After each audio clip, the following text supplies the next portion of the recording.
Boa noite. Vamos começar nossa aula de hoje com alguns avisos. Estão hackeando as nossas transmissões. Se a nossa aula estiver travando, não saia, pois é isso que os opositores querem. Faça o contrário, entre mais vezes a semana toda para assistir às aulas anteriores e para fazer free download de livros e CDs. Telefone aos amigos para eles assistirem a esta aula agora gratuitamente. Basta acessar o nosso site www.uni-yoga.org. Você sabia que pode assistir a todas as aulas anteriores? Elas estão disponíveis no nosso site para acesso gratuito a qualquer dia e hora. Pensamento do dia. A inveja não consiste em querer ter o que o outro tem. Consiste em querer que o outro não tenha. Esse pensamento é de um autor desconhecido. Agora vamos fazer um pude ao nosso mestre.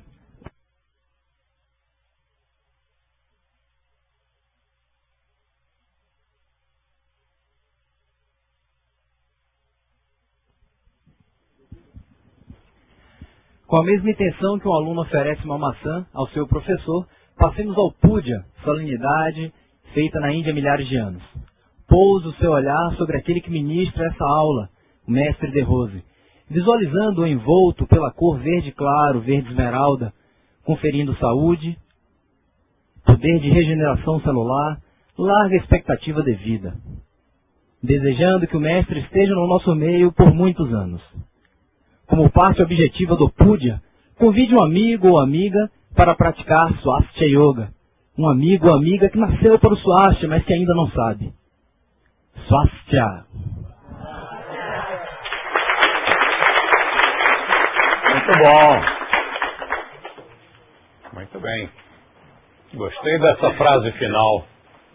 Que nasceu para o Swastika, mas ainda não sabe. Porque realmente o público que nasceu para o Swastika, o público que gosta do trabalho da gente, é exatamente, nem mais nem menos, que aquele público que acha que não gosta de yoga. O que ele não gosta é de yoga. Yoga é outra coisa. Bem, eu tenho agora uma triste notícia. Eu queria pedir a vocês que fizessem um minuto de silêncio pelo nosso colega Daniel Denardi, porque faltou aula hoje. Um minuto de silêncio pelo colega Roberto Locatelli, que não veio à aula hoje. Um minuto de silêncio por todos aqueles nossos diretores que estão muito ocupados e que não podem vir à aula de corpo presente, coisa que é incompreensível para os professores e diretores de outras cidades e de outros países, que acham que aqueles que vivem em São Paulo são privilegiados, porque poderiam estar aqui todas as semanas, mas alguns não estão. Então, um minutinho de silêncio em memória. Muito bem. É um minuto virtual, portanto, nós sabemos que o tempo é subjetivo. Passou já um minuto. Eu vou ler para vocês uma parábola muito interessante, que está num livro chamado Parábolas Judias, do Salomão Schimmel. É a parábola de duas pessoas, o ganancioso e o invejoso. Um homem ganancioso e outro invejoso encontraram um rei. O rei lhes disse: um de vocês dois pode me pedir alguma coisa e eu lhe darei, desde que possa dar o dobro ao outro. O invejoso não quis ser o primeiro, porque ficou com inveja do companheiro que receberia o dobro. E o ganancioso também não quis, porque desejava tudo para ele. Finalmente, o ganancioso pressionou o invejoso para fazer o pedido. Aí o invejoso pediu ao rei para lhe furar um dos olhos. É para pensar, né? Muito bem. Agora eu queria prestar uma homenagem a um leão do Swastika. ao colega César, do Rio de Janeiro, que trabalhou muito tempo com a Vanessa de Holanda e que agora está trabalhando na unidade Ipanema. O César, um dia, teve uma iniciativa. Agarrou uma escada numa das mãos e 200 adesivos do Swastika Yoga na outra e saiu pela madrugada afixando esses adesivos em lugares estratégicos. E hoje qualquer pessoa que ande pelo Leblon vê a nossa marca em todos os lugares. Atenção, ele não fez isso como um irresponsável, como um vândalo, não.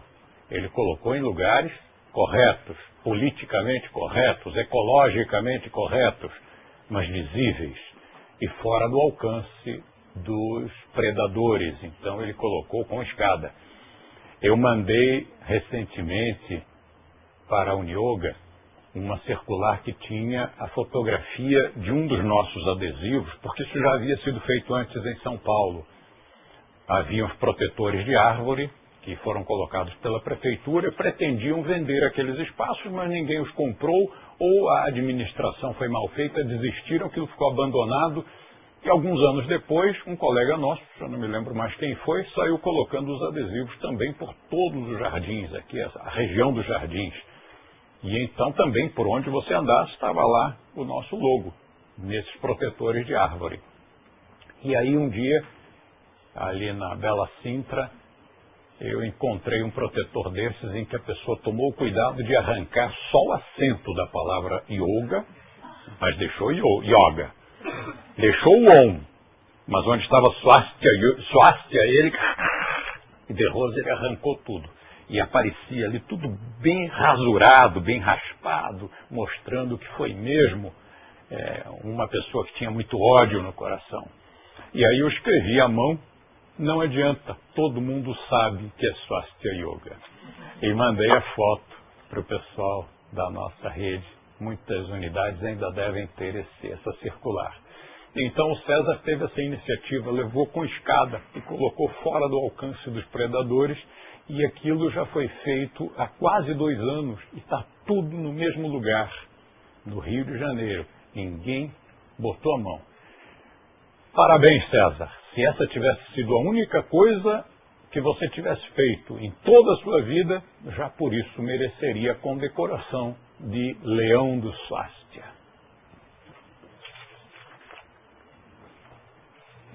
Já que falei do Rio de Janeiro, queria lembrar a você que eu vou estar no Rio de Janeiro dando um curso aberto a alunos. São raros esses cursos porque hoje eu trabalho quase que só com instrutores, mas vou dar um curso intitulado Encontro com o Mestre. Nós vamos visitar os lugares citados no livro Yoga, Mitos e Verdades. Parte do curso vai ser dado dentro daquela caverna na Floresta da Tijuca, onde eu fiz o jejum de 10 dias acompanhado do Helder de Carvalho, que hoje leciona outro tipo de yoga lá no Rio de Janeiro. Muito interessante essa experiência. Então estão todos convidados. Vai ser daqui a pouquinho, este mês, e vale a pena que os interessados entrem logo em contato com os organizadores, que são a Unidade Leblon no Rio de Janeiro e a Unidade Jardins em São Paulo. Estou vendo uma revista que chegou aqui agora,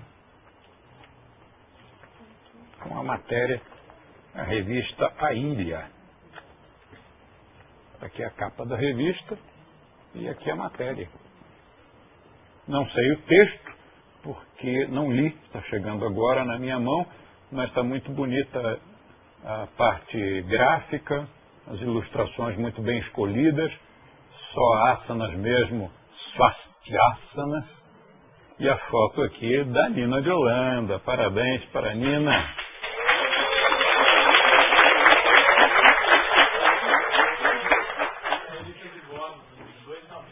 Revista de bordo de 2 cruzeiros. Ótimo. Ainda saiu um anúncio aqui. Que bom. Parabéns, muito bem. Muito bem. E a foto do Tiago Massi. A foto do anúncio. E também ele está, faz parte ali da reportagem. Queria lembrar que o Tiago foi aquele colega, aquele instrutor que escreveu o livro O que é a Unioga, que foi sua tese, seu trabalho de conclusão de curso na Faculdade de Administração de Empresas e que constitui o primeiro trabalho científico que explica academicamente o sucesso da Unioga. Por que a Unioga teve tanto sucesso? Por que a Unioga existe com essa saúde extraordinária? Deve ser uma das empresas brasileiras com mais saúde e é, sem dúvida, uma das raríssimas empresas brasileiras que tem tantos anos já no mercado. Nós começamos em 1964, justo o ano da Revolução. E estamos aqui até hoje. Resistimos, sobrevivemos à Revolução e sobrevivemos a todos aqueles planos econômicos dos governos passados, planos esses responsáveis por tantas falências. E nós estamos aqui, hoje já expandidos para tantos países.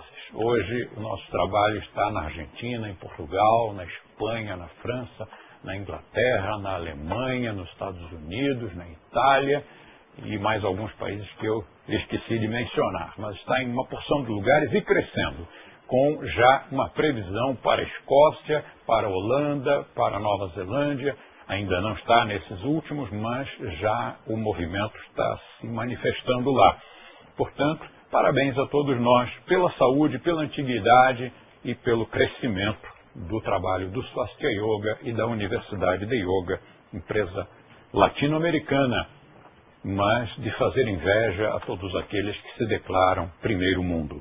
Por falar nisso, primeiro mundo lá para as suas negas, porque quem já andou pela África, quem já andou pela Ásia, quem já foi à Zâmbia, quem já foi à Índia, quem já foi ao Marrocos, quem já foi a esses países todos chamados de terceiro mundo, quando nós chegamos em São Paulo, dito de boca cheia, quando nós chegamos no Brasil, quando nós vamos a Porto Alegre, quando nós vamos ao Rio, quando nós vamos a todas essas capitais daqui deste subcontinente, com tantas nações brasileiras, nós ficamos nada menos que perplexos e revoltados com o preconceito daquelas nações que são apenas mais ricas porque exploraram as outras.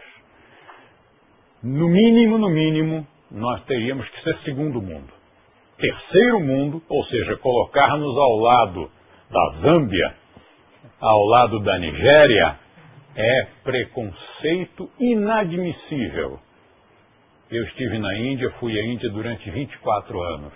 Cada vez que chegava ao Brasil, eu dizia, ai meu Deus, estou chegando na civilização, que alívio. E realmente, não desfazendo da nossa querida Índia, que tanto teve e tem a nos ensinar, mas realmente a organização, a administração, a economia, o urbanismo, todas as outras, até a política aqui no Brasil, está dando de 10-0 naqueles outros países da Ásia e da África e até da América Latina, que são chamados, às vezes apropriadamente, de terceiro mundo. Mas o Brasil, terceiro mundo, não. E era preciso que os nossos políticos, os nossos administradores tivessem coragem, tivessem peito para negar veementemente essa conotação ao Brasil. Na época, eu não mencionei, isso já está um pouquinho passado, quer dizer, já não é o momento, mas como é do assunto, eu queria parabenizar o nosso governo atual, porque foi o primeiro governo a mostrar dignidade perante os outros países. No dia em que os Estados Unidos dificultaram a entrada dos brasileiros lá, diplomaticamente houve a reciprocidade e aqui também passou a ficar difícil para eles. E tem que ser assim. Diplomacia é isso. É uma estrada de mão dupla. Não é possível que as pessoas fiquem simplesmente abrindo as pernas e se permitindo qualquer indignidade em função de um outro país que seja militarmente ou economicamente mais poderoso. Então, parabéns por isso a este governo. E parabéns também porque um dia um comissário de bordo, se eu não me engano, de um outro país, criou um escândalo agredindo, insultando a Polícia Federal e foi preso. E depois foi expatriado, não, foi expulso, como é que se diz? Foi deportado.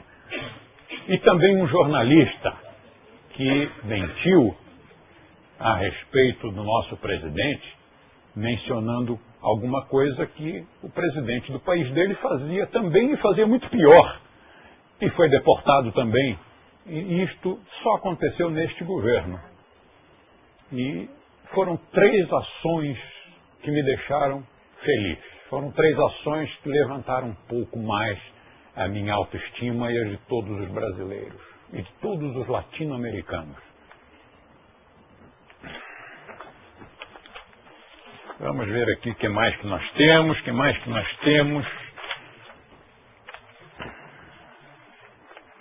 Temos muita coisa. Bom, eu vou começar destes textos, vou selecionar aqui um chamado Libelo pela Compreensão.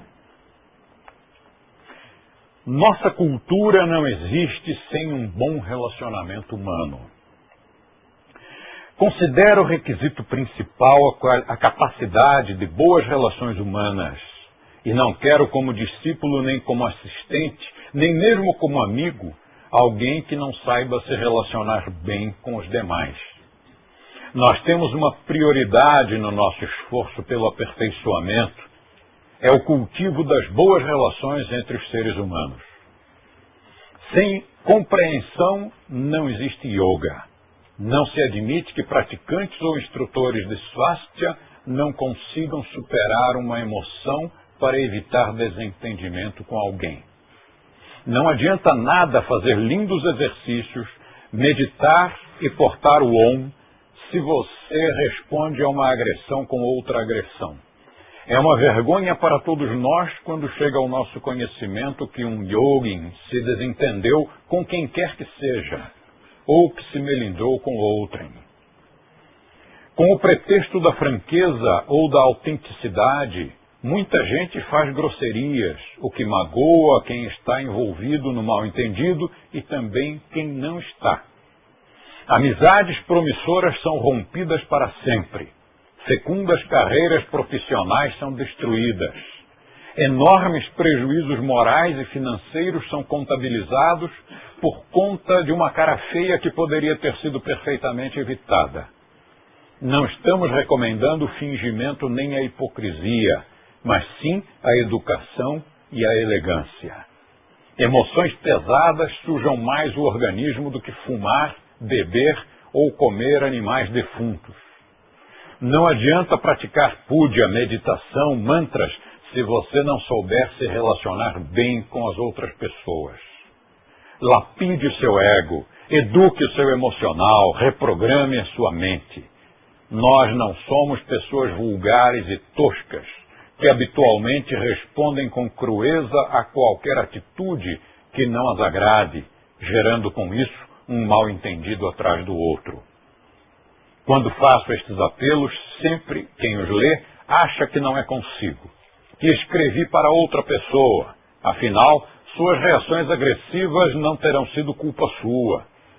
Foram todas as vezes meras reações de legítima defesa contra as ofensas perpetradas por terceiros. Se você pensa assim, aceite minhas condolências. Você sofre de egotite aguda. Há um método seguro para saber se a culpa é dos outros ou não. Se você se desentende com, no máximo, uma pessoa por década, fique tranquilo. É bem possível que o mal-estar não tenha sido responsabilidade sua. Mas se você frequentemente precisa se defender com veemência de agressões feitas pelos seus amigos, clientes, funcionários ou prestadores de serviços, então você precisa fazer terapia. As pessoas, em qualquer profissão, tendem a tornar-se difíceis, grosseiras, autoritárias, sempre que progridem na vida, ou sempre que são promovidas em seus cargos. No entanto, chegar em cima não é difícil. O difícil é ficar lá. Um verdadeiro líder não é autoritário nem antipático. Se o for, ficará. Se o for, não ficará lá em cima por muito tempo. Eu gostei deste texto, gostei tanto que quis ler para você. Gostei tanto que eu o coloquei em algum livro meu, não sei qual foi, mas está em algum livro. E você sabe o que era este texto? Este texto foi uma carta que eu escrevi para o Charles Maciel, quando ele começou a trabalhar conosco. Ele era um cara muito difícil, e depois dessa carta ficou esse anjo de doçura que todos conhecem.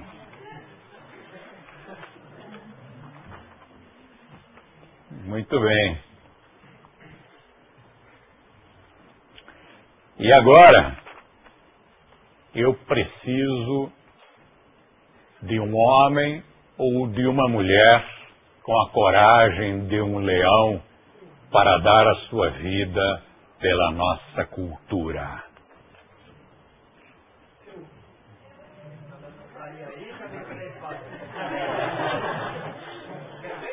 Eu espero que também em casa todos tenham dito eu, porque nós precisamos de todos. Todos os homens e mulheres com a coragem de um leão. E por falar em animais, eu já citei algumas vezes, mas quero mostrar de novo aqui a capinha de um CD que não é nosso. Este CD é produzido pelo Instituto Nina Rosa, que é uma instituição sem fins lucrativos e que publicou, que editou este DVD. Consegue daí dessa distância focalizar a capa do DVD? Então, leva lá para ele. Vou jogar. Atenção, cuidado com a cabeça. Praticamos swastika. Então, o nome do DVD é A Carne é Fraca. E é um DVD extremamente sério, útil, importante para aqueles que comem carne e para aqueles que não se rebaixam a tanto. O DVD mostra pesquisas científicas, estatísticas e entrevistas com vários cientistas de diversas linhas, químicos, sociólogos, antropólogos, ecólogos, uma porção de gente mostrando que o uso da carne na alimentação humana é imprópria, produz doenças, é extremamente prejudicial ao meio ambiente, causa prejuízo à nação e é simplesmente uma incivilidade. Você precisa assistir a esse DVD. Embora ele não tenha sido produzido pela Unioga, a Unioga tem uma edição feita especialmente para ela, não é isso? Então você pode fazer o seu pedido para a União Nacional de Yoga. Qual é o telefone, Charles? 3062.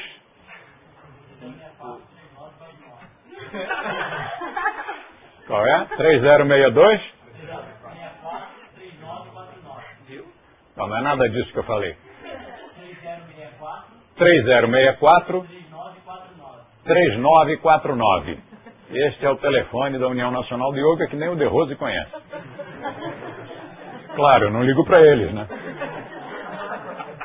Mas você pode adquirir lá esse DVD e o mais importante, se você é vegetariano, mostre esse DVD para os seus amigos, mostre esse DVD para a sua família, mostre esse DVD para qualquer pessoa que não esteja bem informada e que ache que o ser humano foi construído para comer carnes. Melhor ainda, se essa pessoa for religiosa, e todo mundo diz que é, né? Você pergunta assim, você é religioso? Sou, claro. Acredita em Deus? Acredito. Respeita a Bíblia? Respeito, claro. Aí você pegue a Bíblia lá no Gênesis, capítulo 2, e leia para essa pessoa. onde está escrito muito claramente que o ser humano foi criado, foi prevista a expectativa de 120 anos de vida e que para a sua alimentação, foram criadas as ervas verdes que deem semente. Esta seria a sua alimentação. Não está lá escrito que os coitadinhos dos animais foram criados para servir de alimento ao ser humano.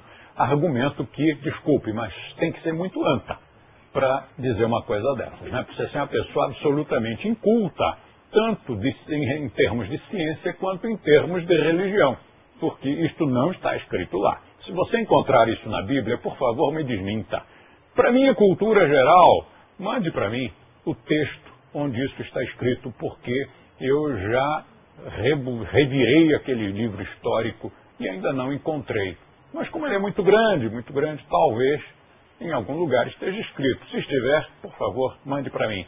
Eu só encontrei referências a não comer carne, tanto no Velho quanto no Novo Testamento. Alguém um dia disse, mas Jesus comia peixe. Também não vi nenhuma referência a isso. Não vi escrito em lugar algum que Jesus comesse peixe. Mas se ele comesse, como ele realmente veio para revolucionar, tirou até o dia do descanso do sábado e colocou no domingo, fez uma confusão danada, então ele tem o direito, ele poderia comer até porco, porque ele veio para fazer confusão. Então seria o direito dele, mas não vi escrito em lugar nenhum que ele comesse carne, nem que comesse peixe. Na última aula nós falamos sobre alimentação vegetariana. Vamos continuar.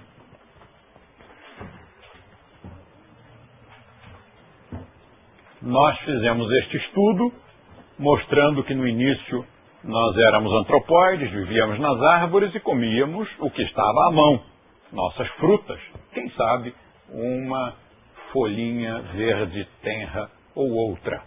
Depois descemos das árvores, tornamos-nos coletores, depois caçadores, depois onívoros, cerealistas, tornamos-nos vegetarianos, lacto-ovo-vegetarianos, lacto-vegetarianos, e depois a coisa ainda evoluiu mais.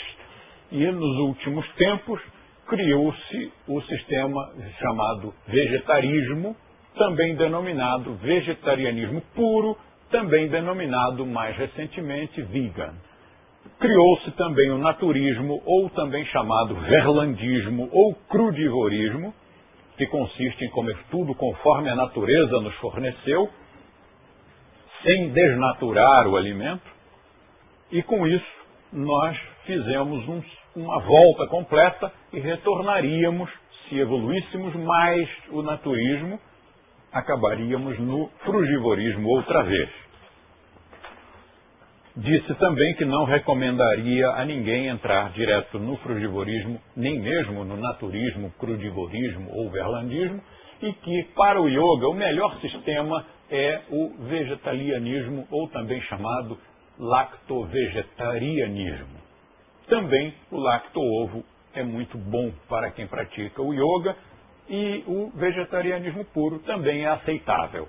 Mas o melhor mesmo é esse aqui de cima, ou o seu primo ao lado. Na Índia, usa-se o lacto-vegetarianismo, ou seja, na Índia, quando eles dizem vegetariano, estão se referindo a esta linha, pois aceita os laticínios, aceita a manteiga, aceita o iogurte, a coalhada, aceita o próprio leite, aceita os queijos e depois todos os vegetais. No meu livro Vegetarianismo, chega de abobrinha, alimentação vegetariana, chega de abobrinha, eu digo que as pessoas têm uma impressão muito errada do que seja a alimentação vegetariana. E, na verdade, grande descoberta, né? Nós temos impressão errada sobre qualquer coisa. E eu gosto de usar o exemplo do karatê, o exemplo do balé, o exemplo de coisas assim que são tão comuns e que fazem parte do nosso mundo, da nossa cultura normal, da nossa cultura geral, porque se eu mencionar karatê, qual é a imagem que lhe aparece na cabeça? Alguém dando um grito e quebrando uma tábua. Mas será que karatê é isso? Será que um sensei de karatê concordaria com isso, com essa imagem? Não, obviamente que não. Karatê não é isso. Karatê tem isso. Quer dizer, isto é um exercício de demonstração, um meio de chegar ao público, uma maneira das pessoas prestarem atenção ao karatê, mas é óbvio que no treinamento do dia a dia, o importante não é isso. O importante, muito mais importante do que isso, são os vários treinamentos, as várias técnicas e o comitê no qual as pessoas vão combater. E o balé? Balé, aquele rapaz faz balé, né? Delicado ele. Quanto preconceito, né? Quanta bobagem, quanta estupidez. E aí, nós nos vemos no meio dessa confusão de discriminação, porque, na verdade, a implicância não é com o yoga. As pessoas têm desinformação sobre qualquer coisa. Diga qualquer coisa, pense qualquer coisa, em termos de economia, de política, de história, de artes, de ciências, de esportes, seja lá o que for. As pessoas têm imagens caricatas, imagens distorcidas sobre praticamente tudo. E a alimentação vegetariana não é exceção.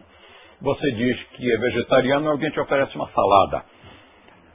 Acontece que tome cuidado. Se você oferece salada a um vegetariano, corre o risco de acabar com a travessa da salada virada na sua cabeça. Porque vegetariano odeia salada. A gente até come salada de vez em quando. De vez em quando vai a um bom restaurante, um restaurante fino, e eles preparam uma salada. Mas é um gourmet preparando uma salada. Ou, de vez em quando nós ficamos assim com tanta peninha da nossa tia-avó que ofereceu a saladinha, a gente diz obrigado e tal, e come ali a saladinha. Mas são situações de exceção. Vegetariano não come salada, vegetariano come comida. Você já imaginou eu entrar num restaurante e o maître me oferecer uma salada? Isto, claro, isso já me aconteceu um quinquilhão de vezes. E depois de uma certa idade, quando a gente fica mais velho, há uma certa permissão da sociedade para que possamos ser um tanto ou quanto ranzinzas. E ultimamente eu tenho respondido, né, nos últimos 10 anos, quando eu passei de meio século de vida, eu passei a responder ao garçom, ao maître: meu amigo, você acha que eu venho a um restaurante comer salada? E, na verdade, essa visão precisa ser corrigida. Vegetariano não come salada, vegetariano come de tudo. Vegetariano come 15 mil variedades de legumes, verduras, cereais, raízes, frutas, massas e laticínios. 15 mil variedades. Então, o que é que nós não comemos? É mais fácil perguntar, embora as pessoas nos perguntem exatamente o contrário. Elas perguntam, mas então o que você come? Não, pergunte o contrário. Pergunte o que você não come. Bicho morto. Olha que coisa mais simples. Olha que regra geral mais inflexível. Eu não conheço nenhuma exceção a essa regra. Não como bicho morto. Então um peixinho? Por quê? Peixe não é bicho? Peixe é bicho. Então, é uma ostra. Ostra não é bicho? Pronto. Se você disser bicho morto, abarca tudo. Algumas pessoas dizem, eu não como o que tem olho. Sim, mas ostra não tem olho. Então, não vai dar certo. Eu não como o que foge da morte. Sim, mas há alguns animais que não podem fugir da morte, né? Então, não serve. Não. Então, a regra mesmo é não como bicho morto. E eu ainda gosto de criar um constrangimento muito especial através de um pleonasmo. Não como cadáver de bicho morto. Aí não há possibilidade de equívoco. Então o que sobra? Todo o resto. Todos os outros pratos de forno e fogão. Já mencionei, acho que até na aula passada, que o melhor lugar para se comer, para um vegetariano comer, é uma churrascaria de São Paulo. E provavelmente uma churrascaria de Porto Alegre, do Rio de Janeiro, de Brasília e de tantos outros lugares. Porque na churrascaria nós encontramos muitos pratos deliciosos e bem temperados, feitos por especialistas em carnes, mas feitos sem carnes. A questão que eu quero levantar hoje é se fomos projetados para comer carnes ou não, porque isto vai resolver uma série de questões. Às vezes as pessoas dizem, sim, mas e o que nós podemos usar para substituir a carne? Se alguém lhe disser isso, olhe no fundo dos olhos da pessoa com uma cara de perplexidade e diga assim, substituir? Como assim substituir? O que é ruim não se substitui, elimina-se. Se você simplesmente tirar a carne e não puser nada no lugar, já saiu ganhando, já é lucro. Substituir a carne. Pense bem a respeito desse paradigma. Como assim substituir? Substituir em que sentido? Você já está partindo do princípio de que precisamos dela. E ainda há as almas ingênuas que, entrando para um sistema alimentar mais inteligente, dizem, mas eu substituo a carne, eu como soja. Meu Deus, vegetariano não come soja, meu querido. Quem come soja é vegetariano de boutique. É aquele vegetariano que não sabe o que vegetariano come. Então, disseram-lhe, ele ouviu o galo cantar em algum lugar, dizendo que é preciso substituir a carne, precisa comer proteína. Sim, mas proteína tem em quase tudo que você ingere. Então, não há essa preocupação. Eu parei de comer carne em idade de crescimento. Não substituí por coisa alguma. Bem pelo contrário. Tive a alimentação mais alucinada que você possa imaginar. Eu era adolescente e liberado para comer o que eu quisesse. Imagine o que eu comi. O que um adolescente comeria se estivesse liberado para comer o que bem entendesse? Batata frita, ovo frito, queijo quente, milkshake de chocolate, ou seja, tudo aquilo que faria o horror dos nutricionistas, que levaria alguns médicos ao suicídio. E não obstante, estou aqui, já quase bisavô, com um corpinho de 25. Então, qual é a conclusão a que se pode chegar? É a conclusão de que há muita desinformação com relação aos sistemas alimentares. Não estou recomendando que comam batata frita, ovo frito, milkshake de chocolate e sanduíche de queijo quente. Não é isso, não é isso. Não estou recomendando. Prefiro que tenham todos uma alimentação mais saudável. O que eu quis foi mostrar que há absurdos aureolados como verdades. E que mesmo tendo uma alimentação absurda, uma alimentação adolescente, apesar disso, continuei em idade de crescimento, fazendo todos os esportes, vivendo e viajando, e continuo com muita energia. Então, o que talvez tenha contribuído para isso? Talvez seja o fato de que não envenenei o meu corpo ingerindo defuntos, corpos em decomposição. Talvez isso tenha ajudado. Outros diriam, foi o yoga. Não sei, talvez o conjunto desses fatores, talvez outros, talvez alguns elementos emocionais, talvez algumas outras técnicas praticadas, não sei. O fato é que a carne não faz falta. E se nós fomos projetados para comer carne, nós talvez precisemos dela, mas se nós fomos projetados para não comer carne, comê-la vai produzir doenças. Acho que na aula passada mencionei isso, que um animal que é carnívoro, se você lhe der alimentação estritamente vegetariana, continua vivo. E mais, o pelo fica mais bonito. Mas se você agarrar um animal vegetariano e lhe der carne, exclusivamente carne para comer, ele morre. Façamos a mesma experiência com o ser humano. É idêntica. Se você der ao ser humano só vegetais, ele vive indefinidamente. Vai viver aí os seus 120 anos de idade.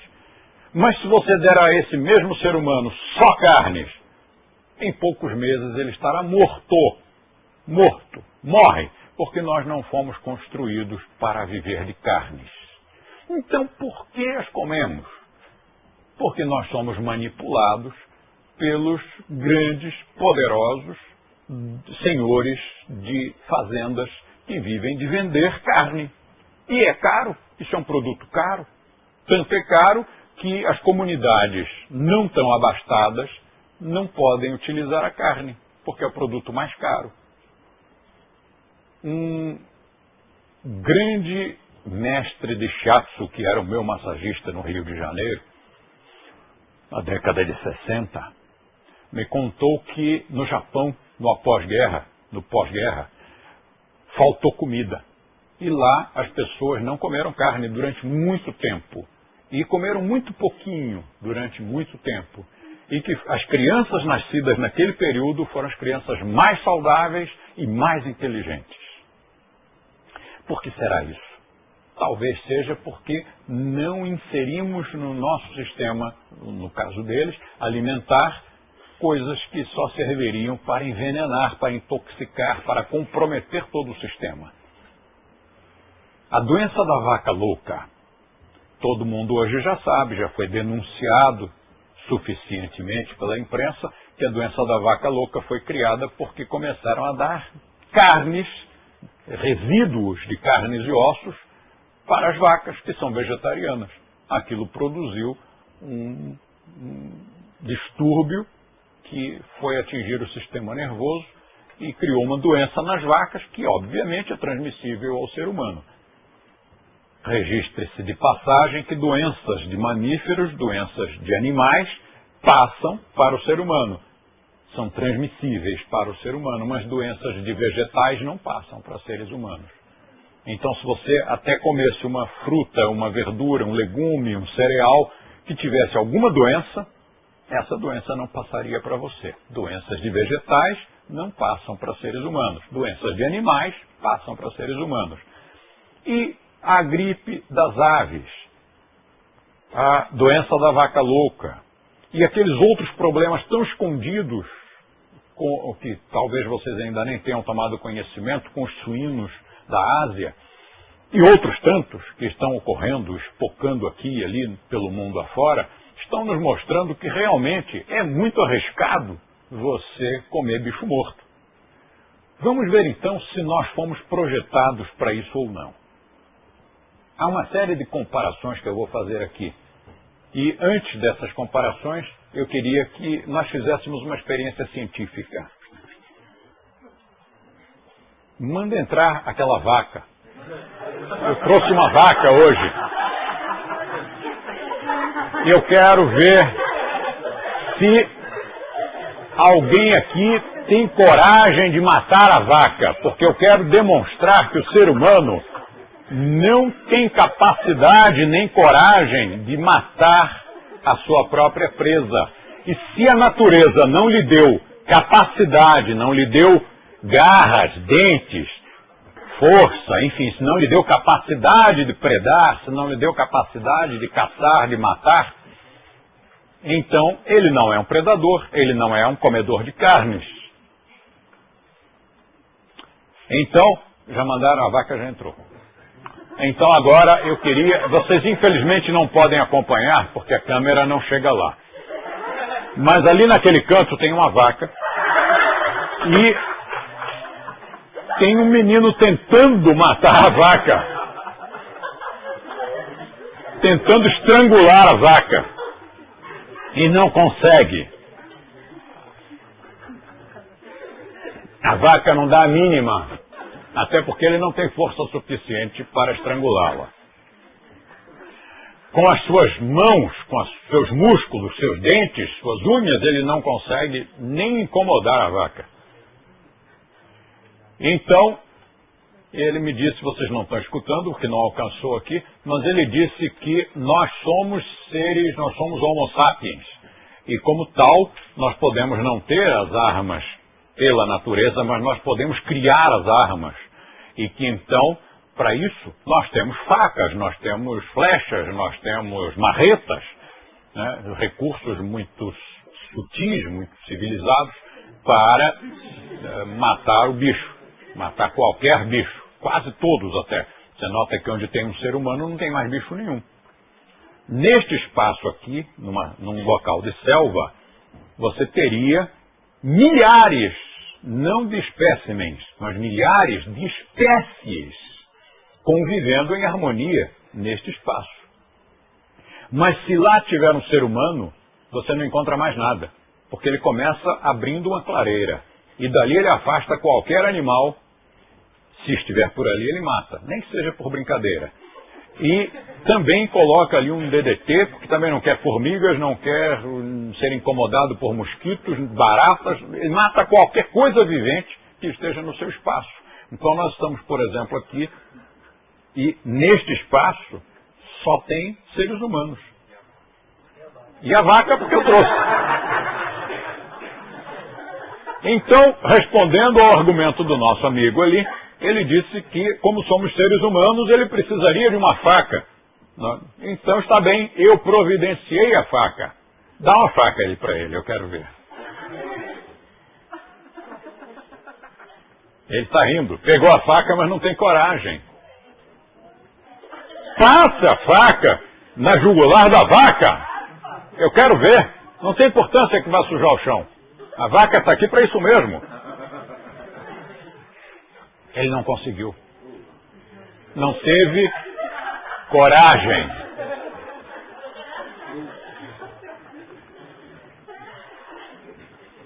Nós já passamos pela primeira etapa da experiência.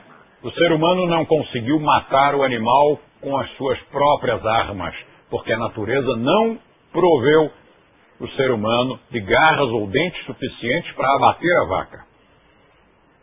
Forneci a arma, mas aí o ser humano não teve coragem de abatê-la. E vamos agora para a terceira experiência. Se você tem medo, eu mato a vaca. Empresta a faca. E aí o que acontece? A faca já está vindo, por favor. Vocês estão muito demorados. Obrigado. Com isto aqui, o Homo sapiens poderá abater algumas coisas. Então, eu agarro a vaca pelo chifre, enfio a faca na jugular e sangue escorre quentinho e brilhante. E aí, onde está o ser humano? Onde está aquele humanoide? Está vomitando naquele canto. Então, terceiro fator. Ele, primeiro, não tem capacidade de abater. Segundo, ele não tem coragem de abater. E terceiro, se outrem abater, ele vomita. Ele desmaia. Ele acha um horror. Façam isso longe de mim. Tragam-me já o bife cortadinho no prato, mas não me façam ver uma cena dessas. Ora, o que se conclui? O ser humano não é um carnívoro, porque a um carnívoro, a simples cena do sangue escorrendo lhe daria água na boca. Ele começaria a salivar. Mas, se o sangue escorrendo lhe dá ânsia de vômito, o vômito é o contrário de vontade de comer. Então, realmente, nós não fomos construídos para comer carne. Então, vamos agora fazer aqui umas comparações anatômico-fisiológicas e vamos ver se nós nascemos para comer carnes. Então, vamos pôr aqui o animal carnívoro.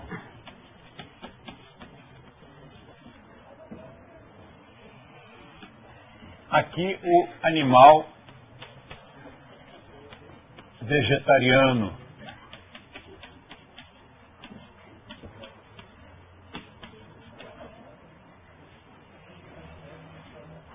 E aqui o Homo sapiens. Como é difícil, como é doloroso declarar isto.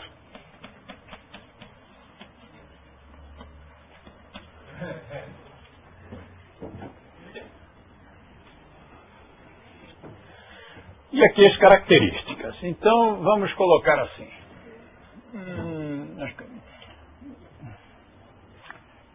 Dentição. Não, deixa a dentição lá para baixo. Vamos colocar primeiro as coisas mais inusitadas. Um animal carnívoro sua por onde? Suor, transpiração.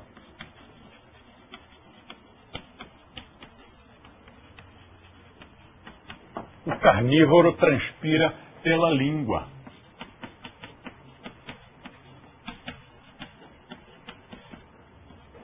Todo mundo já viu o seu cãozinho de estimação entrar em casa depois de correr um pouco ou num dia muito quente e ficar babando em cima do seu tapete persa, né? E a saliva, é claro, se ele está de boca aberta, a saliva escorrendo. Ele sua pela língua, aquilo não é só saliva, aquilo é suor também. E o animal vegetariano, sua por onde? Se você já fez equitação, ou pelo menos se você apenas montou a cavalo, você já observou que depois de um galopezinho, o pescoço do seu cavalo estava todo esbranquiçado, você passa a mão para ver o que é, e é suor, está tudo molhadinho. O animal vegetariano transpira pela pele.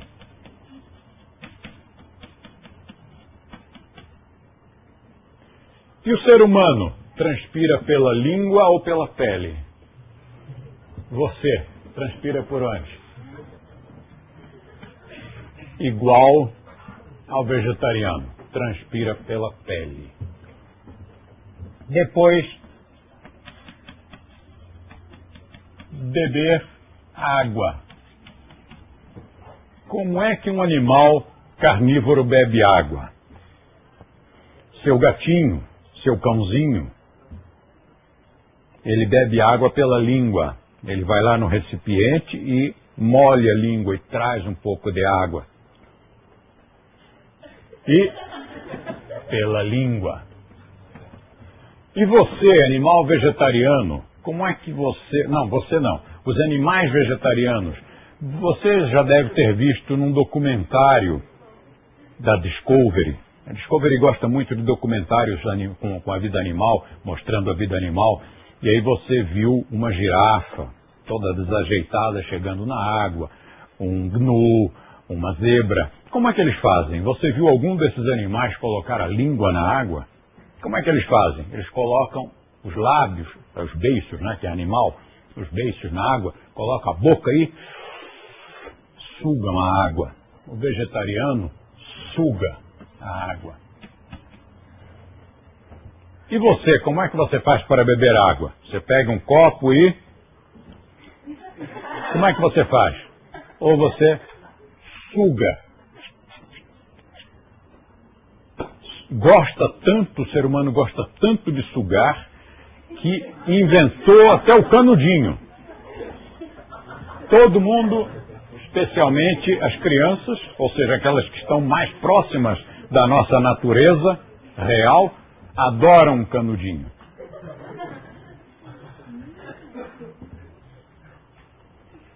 Depois nós temos a dentição.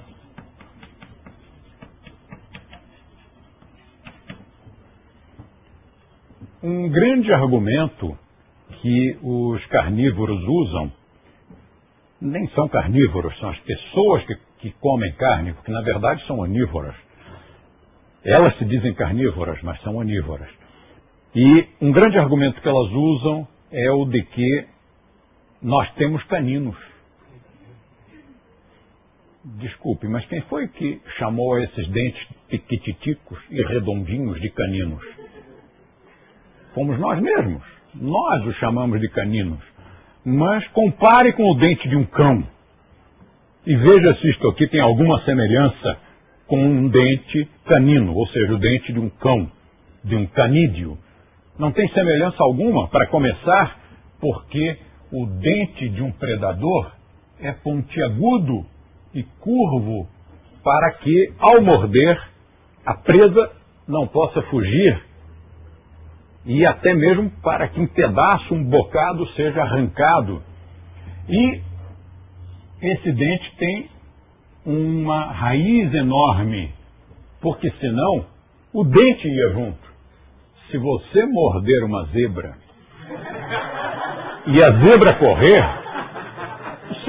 o seu suposto canino vai junto, porque o tamanho... Aqui o caninozinho,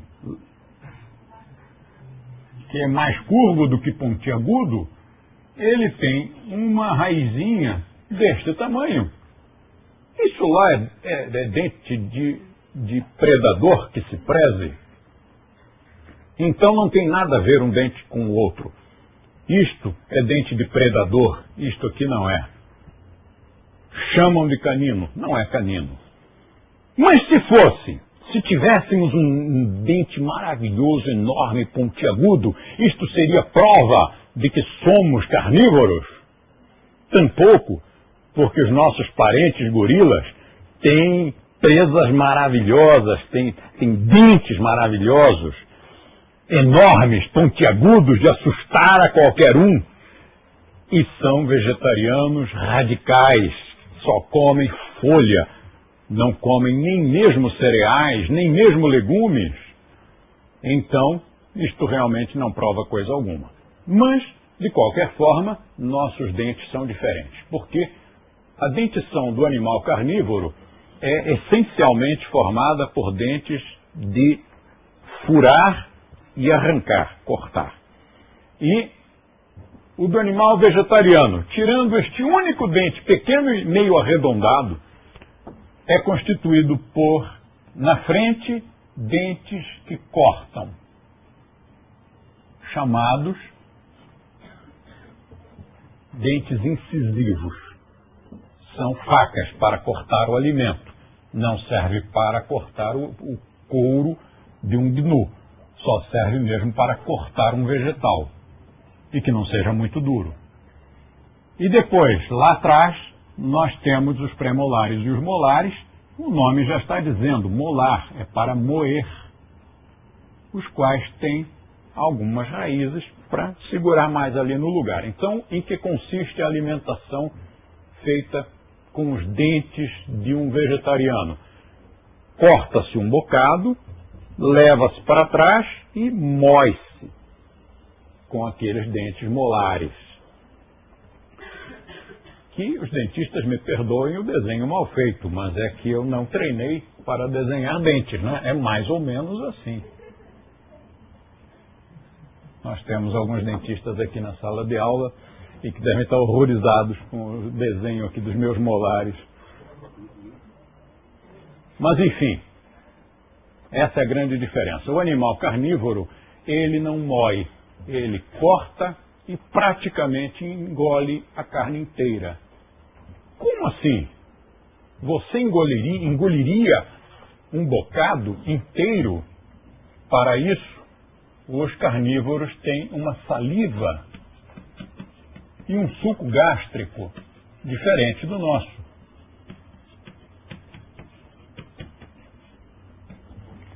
A saliva do carnívoro é uma saliva ácida e com, obviamente, todos os elementos necessários para já começar a digestão da carne ali mesmo. Nós também começamos pela ensalivação, mas a saliva do vegetariano é uma saliva alcalina. E a do ser humano? É igual. E a dentição do ser humano? É igual. Suco gástrico do carnívoro é um suco gástrico cerca de 20 vezes mais forte do que a dos animais vegetarianos em média. E a dos animais vegetarianos em média é 20 vezes mais fraca. Mais fraco. O suco gástrico. Por que isso? A natureza nos persegue? Tem implicância com a gente? Não. é que o vegetariano, se vai comer vegetais, ele não precisa de um suco gástrico tão poderoso, capaz de dissolver as coisas que o outro vai precisar. Então, o que acontece aqui com o animal carnívoro? Um dia eu estava em Porto Alegre, na casa do meu amigo César Lide, e vi o gatinho do César agarrar um pássaro. E não dava tempo, bom, já matou, não adianta mais, né? Agora, punir o gato que tem por instinto matar, caçar, não adiantaria mais nada. O passarinho já estava morto e eu observei o que ele ia fazer. Era um aprendizado, vamos ver como é que ele faz. Ele tira as penas, separa as unhas, tira o bico, tira os ossos. É assim que gato come? Não, o gato comeu tudo. Ele comeu o pássaro com bico, com unhas, com ossos e com penas. Ele comeu tudo, não deixou nada. É por isso que o animal carnívoro precisa de um suco gástrico 20 vezes mais forte, porque precisa dissolver aquilo tudo lá dentro. Então, se você acha que nós fomos projetados para comer carne, talvez tenhamos esse privilégio do suco gástrico capacitado. Então, vamos fazer a experiência. Eu quero que você coma um pássaro inteiro, com unhas, com bico, com ossos e com penas. O que vai acontecer com você? O que aconteceria com um ser humano que fizesse isso que o gatinho do César fez? Eu acho que você morreria. Porque minimamente uma daquelas unhas ia prender numa das alças do seu intestino, numa das vilosidades, e aquilo ali ia dar uma infecção e você ia morrer. Isso assim por baixo, né? Sem falar nas outras coisas que poderiam ocorrer.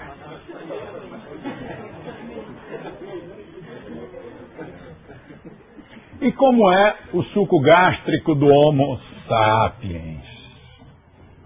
É igual ao dos animais vegetarianos. E como são os intestinos?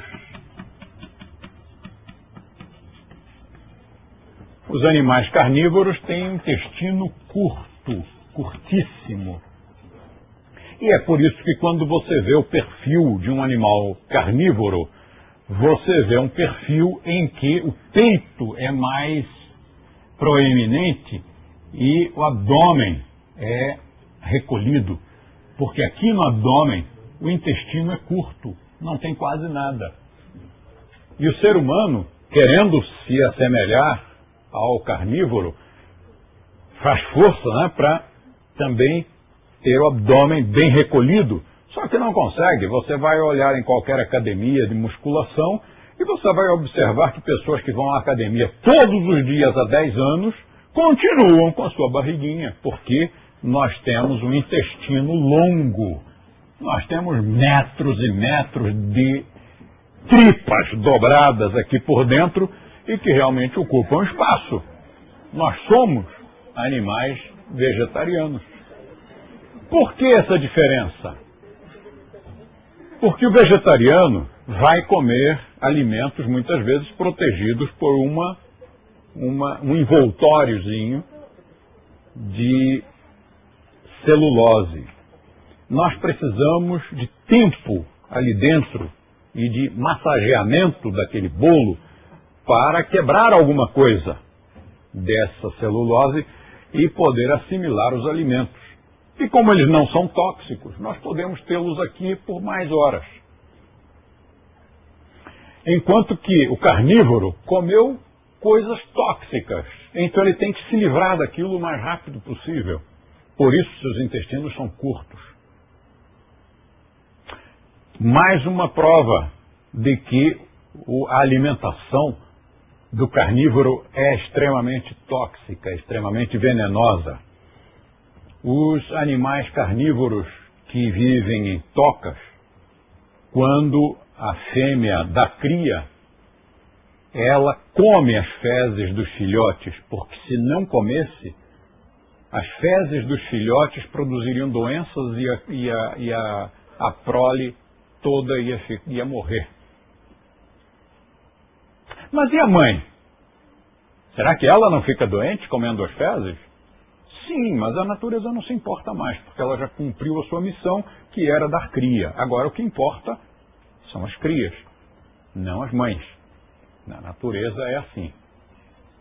Outra demonstração. Todo menino do interior de vários países já brincou de guerra de estrume, agarrando em suas mãos uma bolota de estrume de cavalo e zunindo aquilo na cabeça e até no rosto de algum coleguinha seu da mesma idade.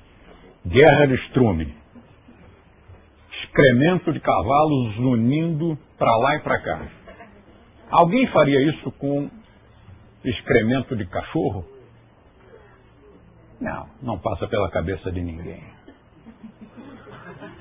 E você mesmo, quantas vezes foi ali na loja comprar um adubo animal, adubo natural, para a sua hortinha, na qual você, na sua própria casa, planta algumas ervinhas para chá, alguns temperinhos e, quem sabe, até uma alfacezinha plantada no seu próprio apartamento. E você pega aquilo ali com as mãos sem luva, sem nada. E o que é aquilo? Aquilo é estrume, aquilo ali é excremento de cavalo e de outros animais vegetarianos. Você põe aquilo no pé de alface, que depois você vai comer. Será que você faria isso com o cocô do gato? Pegaria nas suas mãos sem luva? Não faria. E se o fizesse, ficaria doente. Então vamos fazer com luvas. Ainda assim você faria? Nem assim. Mas se o fizesse e depois fosse comer aquela alface, com certeza ia ficar doente. Porque as fezes dos animais carnívoros, as fezes de quem come carne, são venenosas, são tóxicas. Dos animais vegetarianos, não. Estamos falando de intestinos. Intestinos curtos para animais carnívoros, intestinos longos para vegetarianos. E o ser humano? Intestinos longos. Depois, ainda nos intestinos, as vilosidades. As vilosidades são aquelas dobrinhas que tem na superfície interna dos intestinos. As armas antigas, o cano das armas antigas, era liso. Eram canos chamados de alma lisa. Até que um dia as artes bélicas descobriram, até por acaso, que se colocassem raias nos canos, os projéteis teriam mais precisão. Então chama-se a isto de alma raiada. É uma tecnologia mais sofisticada. A mesma coisa acontece com os nossos intestinos. Os animais carnívoros têm intestinos de alma lisa. E os vegetarianos têm um intestino que é como se fosse alma raiada. Tem as vilosidades. As vilosidades são como rugosidades na superfície interna, cujo objetivo é aumentar a área de absorção. Os intestinos já são mais longos. E ainda por cima, com essa área de absorção, em curvinhas, em vilosidades, isto multiplica enormemente a superfície de absorção dos alimentos. Isto é um aprimoramento evolutivo. Isto é muito mais sofisticado do que isto aqui. Isto é um tubo. Por que será que eles têm um intestino? Alguns carnívoros já têm milhões de anos de evolução, já era para ter melhorado. Por que não melhorou? Isto já é o melhor que eles podem. Porque, como o seu alimento é tóxico, ele tem que passar por ali, não pode ficar nenhum resíduo. O vegetariano que tem essas vilosidades, por aqui passam alimentos vegetais. Mas se passasse por aqui um pedaço de carne e ficasse presinho ali, e apodrecesse, seria sem dúvida um problema muito sério. Esse animal ficaria doente, ele teria uma infecção intestinal. Estas vilosidades tornam-se perigosíssimas quando a pessoa come carne. Como são os intestinos do hominídeo? São assim. São intestinos longos, são intestinos com vilosidades. E o nosso tempo está terminando, portanto, estas são algumas diferenças entre os animais carnívoros e vegetarianos. Por uma coincidência incrível e impressionante, o ser humano coincide. O ser humano, em todos os aspectos, coincide com os animais vegetarianos e difere dos animais carnívoros. Isto parece demonstrar que nós fomos projetados para comer vegetais e não para comer bichos mortos. Eu quero sugerir que a bibliografia desta aula seja o livro Alimentação Vegetariana Chega de Abobrinha e o DVD A Carne é Fraca. Se você ler aquele livro e assistir aquele DVD, se você ainda comia carne, esqueça. Você vai parar, você vai se tornar uma pessoa mais fina, mais educada, mais sensível, mais civilizada e não vai mais se alimentar de defunto. Agora, para fechar, eu queria mais uma vez chamar a atenção dos nossos colegas, porque eu vou sentar até para falar isso, porque é tão doloroso para mim que eu sou capaz de ter uma vertigem. A sensação que eu tenho é a de que as pessoas pensam que entenderam. 46 anos faço este ano, 46 anos de magistério. Quase meio século dando aula. E a conclusão é desalentadora. A conclusão é a de que um aluno antigo, inteligente, culto e dedicado, que tenha lido todos os nossos livros e assistido a todas as nossas aulas gravadas em vídeo, absorveu alguma coisa como 3%. Isto é desalentador. Então, por favor, preste muita atenção se realmente você quiser aprender, se você tiver o desejo sincero de absorver isto que estamos ensinando, por favor, preste atenção. E por que isto é o coroamento desta aula? Porque cada vez que um aluno nosso faz comida, muitas vezes instrutor formado faz comida, a gente conclui que ele não se libertou do paradigma da comidinha natureba.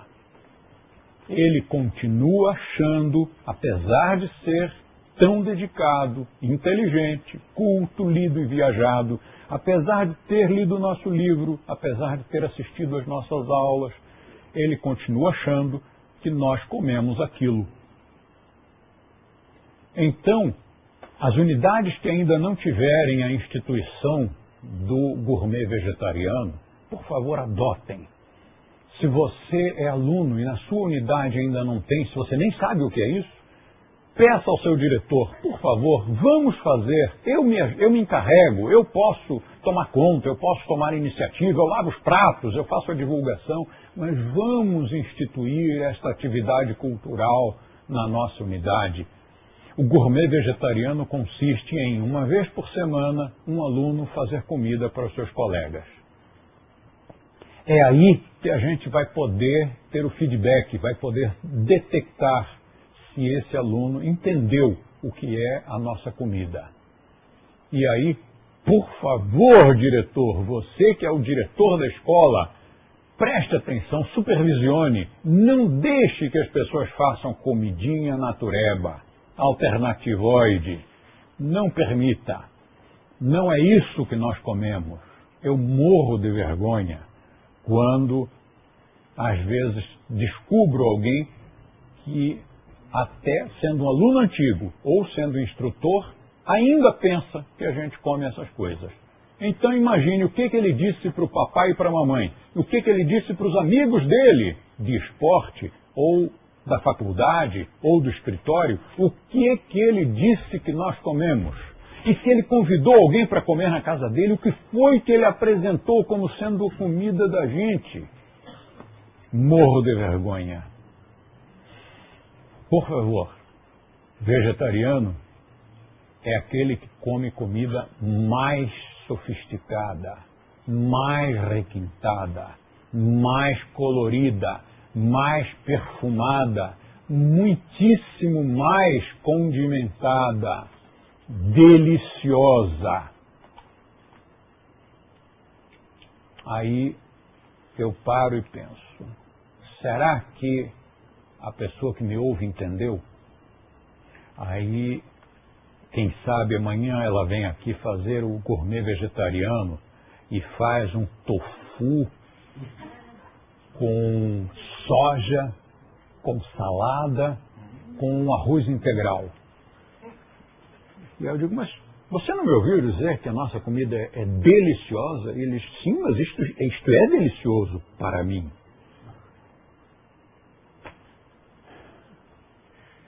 Miso, shoyu, tofu, algas, isso é muito bom dentro do contexto, ou seja, na culinária nipônica.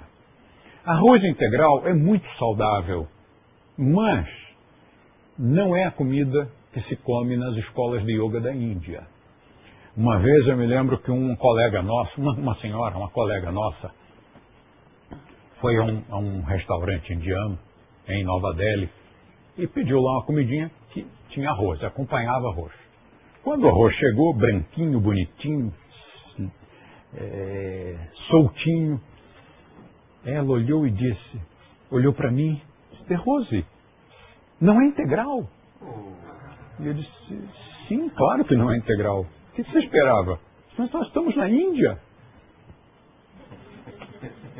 Não bastou que eu dissesse aquilo, ela chamou o garçom e disse, garçom, por favor, eu quero arroz integral. O garçom disse, yes, madam, yes, madam. Foi lá dentro, voltou com outro arroz branco.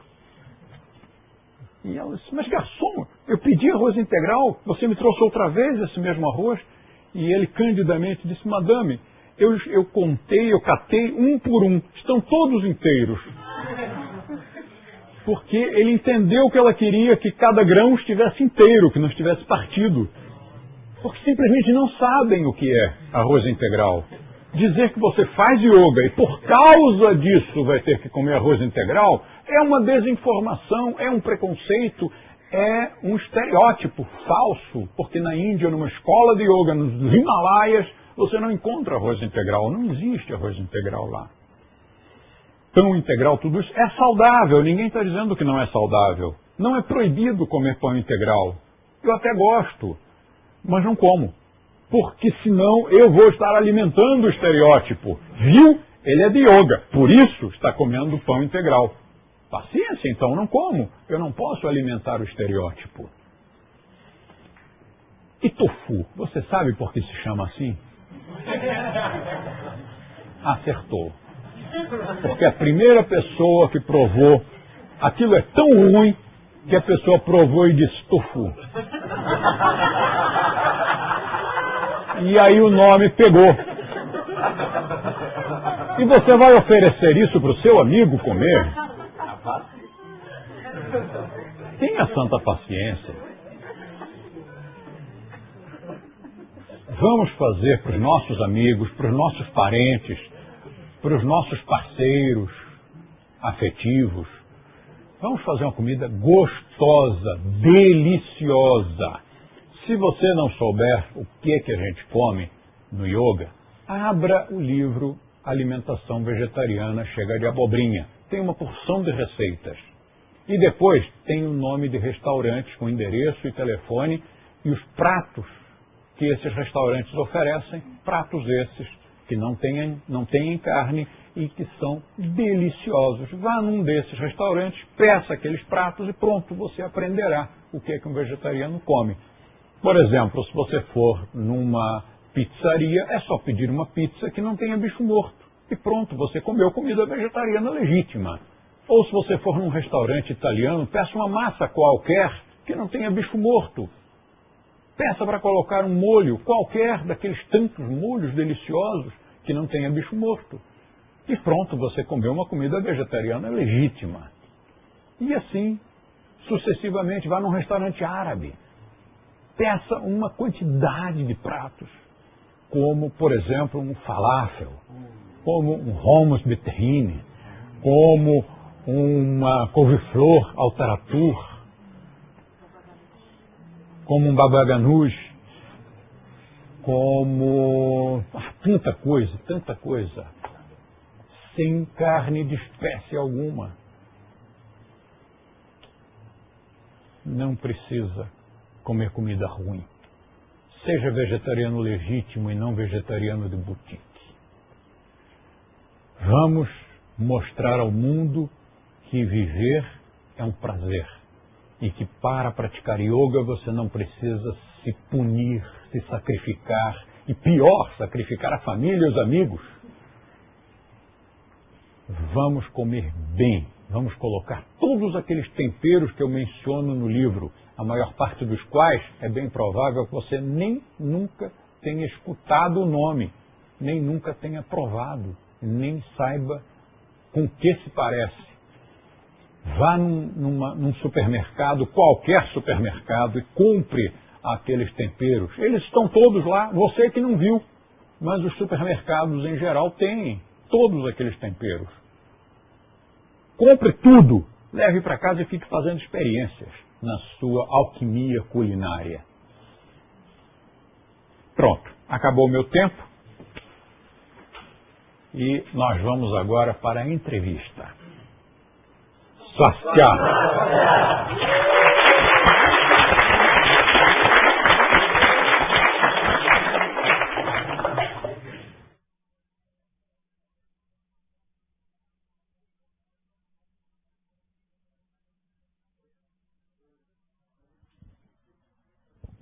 Boa noite, então vamos aos nossos avisos de hoje. Curso de Mitologia Hindu com o professor Charles Maciel, sábado, dia 21 de janeiro, às 15 horas. Aberto para instrutores e alunos, na Unidade Pinheiros. Para mais informações, 11, São Paulo, 3062-3846. Dia 28 de janeiro, esse mês agora, sábado, festa de aniversário do instrutor Flávio Moreira na Unidade Jardins. Informações nas unidades Jardins e Anália Franco, aqui em São Paulo. Encontro com o mestre, Rio de Janeiro, 4 e 5 de fevereiro. Faremos passeios na gruta, citada no livro Yoga, Mitos e Verdades, cursos, festas e muita praia no Rio. É um curso aberto para alunos e instrutores. Informações nas unidades Jardins, 11, 3081-9821, Leblon, 21, 2259-8243. Curso de Apologética com o Mestre De Rose, sábado, dia 11 de fevereiro, às 15 horas, na Fiesp, aqui em São Paulo. Informações 11 50 42 02 59. E mais um. Estão abertas as inscrições para o plano anual de cursos com o Mestre De Rose. Faça todos esses cursos com desconto. Não perca esta oportunidade. Informações na sede central aqui em São Paulo, 3081-9821. E eu converso hoje aqui com a instrutora de Swastika Yoga, Carla Giuliani. Tudo bem, Carla? Tudo bem, tudo ótimo. Bem, a Carla é instrutora de Swastika da unidade Visconde, Curitiba, e também integrante da companhia Swastika de Artes Cênicas. Carla, o que é essa companhia de artes cênicas? É Swastika Yoga ou artes cênicas? A companhia Swastika, ela é um grupo de pessoas uma entidade interessada em divulgar a cultura de Swastika. E para isso ela usa diversos meios. Hoje nós temos um espetáculo que trabalha com coreografias de Swastika Yoga, 1/8 da prática, toda a parte de asanas, técnicas corporais. Mas o espetáculo se expande e já esse ano de 2006 estamos no segundo semestre com o projeto de lançar o espetáculo novo, também com um módulo de mantras. Então serão mantras e coreografias que contam a história do yoga antigo e a codificação do Swastika Yoga. É uma companhia integrada por instrutores de Swastika, é isso? Instrutores de Swastika Yoga que fazem parte da companhia e que tem esse ideal de difundir a cultura do Swastika para milhares de pessoas no Brasil e no mundo inteiro. E para as pessoas que querem levar esse espetáculo até a sua cidade, como é que funciona isso, Carla? O espetáculo, ele está disponível em tempo integral, assim, o espetáculo tem quanto tempo? Sim, nós temos um espetáculo que é muito interessante de ter em qualquer cidade, qualquer teatro pode abrigar o espetáculo. Tem a primeira parte dos mantras e a segunda parte da companhia de Swastika, coreografia, cerca de 20 minutos de apresentação. Com os mantras tem um espetáculo de 1 hora, que é super interessante e vai levar para uma quantidade muito grande de pessoas na sua cidade essa cultura de Swastika, mostrar para quem ainda não conhece o que é o Swastika Yoga. E esse espetáculo, quem quiser ter esse espetáculo na sua cidade, como faz? Pode nos contratar conversando com a diretora da companhia, que é a instrutora Laura Ferro, em Curitiba mesmo. Liga direto na Federação de Yoga do Paraná, telefone 41-3324-2666. Fala de novo um pouquinho mais devagar. 41-3324-2666. E existe também um DVD deste espetáculo. Sim, um DVD que tem o espetáculo e tem também fotos e textos do mestre De Rose. E você pode adquirir esse DVD, deixa lá, entrega para os seus amigos, dá de presente, deixa na sua escola de Swastika Yoga passando para todo mundo poder ver. Então você pode adquirir esse DVD em qualquer uma das unidades da rede De Rose, no Brasil inteiro, fora do Brasil também, ou entre em contato e pega os telefones no site da Uniyoga, www.uni-yoga.org. Também, Carla, obrigada. Um prazer tê-la aqui com a gente hoje. Acesse então o nosso site www.uni-yoga.org. Boa noite.